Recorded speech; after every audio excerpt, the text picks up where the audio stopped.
give a little background about myself. I work in higher education in a well-known university that I'm not going to name right now, but It's Imperial.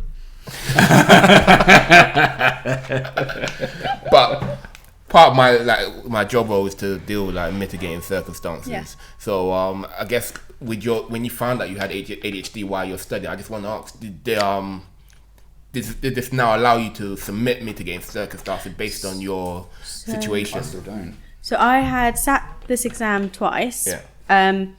Got the dyslexia official diagnosis and the I think you have ADHD diagnosis just before my third sit, so that I wasn't allowed any extra time or anything like that. It was too late, and I think at that point I'd gotten 68% in this exam, where you need Still about pretty 70. good. Yeah, but you need about 71% to pass. 70's the first in universities. Yeah, but I mean, surgery people want them to.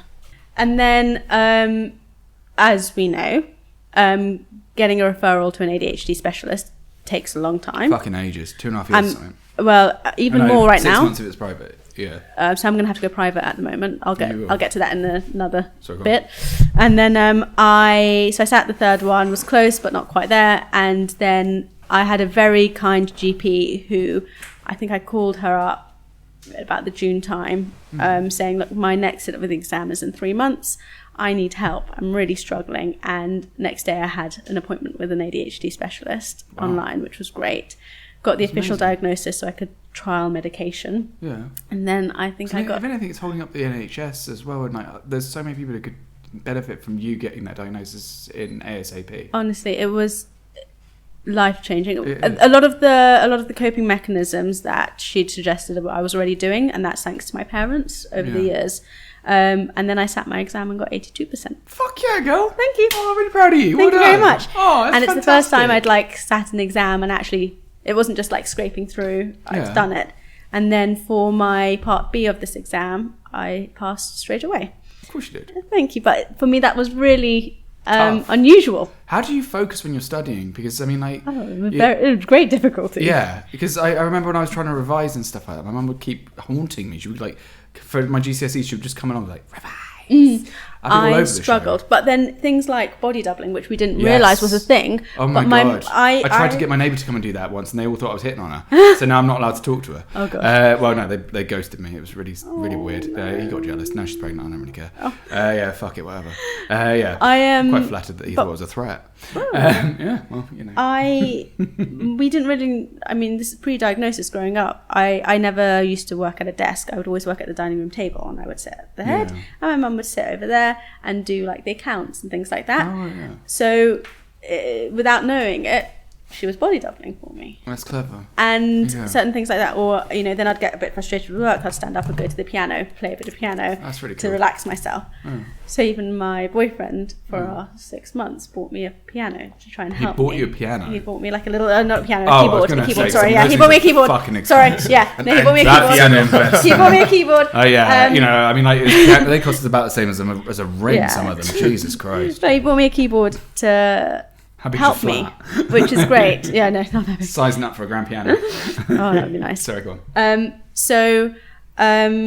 Then I passed the exam and I struggled to revise, and actually because of the recent shortage in the medication, I've been off medication for the last 3 weeks almost, and I've taken 1 day's worth of medication in that time just because I need basically... Sorry, why is there a shortage of medication? I'm not sure. We're not sure. We're not sure, but it's worldwide. Yeah. Okay, so it's not like a Brexit thing or... I have no idea. It's the Americans have got a problem as well. And it's... I don't think they really diagnose it that much in Asia, because in Asia it's a very different. Right. Yeah.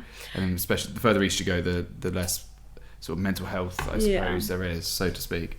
But so I kept a few spare just for emergencies. And last Friday, we had teaching for the day, and it's the first teaching I've gone to in 3 years where I didn't take medication, and I remembered why I needed it, and I had a bit of a meltdown afterwards because I was really struggling. Oh, thank you. Yeah, I'd have been all right, well, breathing. Yeah, both of us together, just like... Some of my colleagues realised, they're like, you're literally shaking, and I was just getting frustrated at myself that I couldn't concentrate and I couldn't retain the information, and it reminded me actually how helpful the medication was, because I've been really happy that I was off it, because actually I've felt more like myself than I've done in a while, and I am happy being off it, but actually I do need it You for need some that things. little help sometimes. Yeah, I noticed that. Like when, for example, I've not been up to. Sorry, I don't. No, go for it. Go. Like when I'm like, because at the moment I kind of have to do some housework chores and things like that. I'll put stuff off and whatever.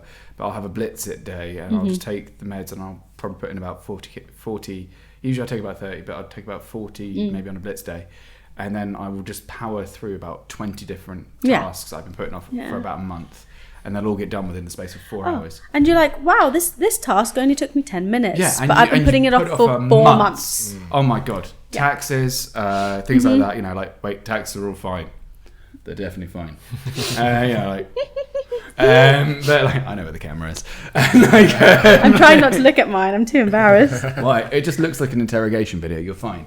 So the murder. Yeah. I hid the body in the woods. Vic, you were saying about your medication, how it changed kind of how you feel. But I hadn't realised. I think it had been a slow progression, and I think it's because I was taking it more regularly over the last year. Do you find that your tolerance kind of upped a bit more, and then you've got the 3-week period, and then you hit it again, and you're like, "Cha!" Yeah,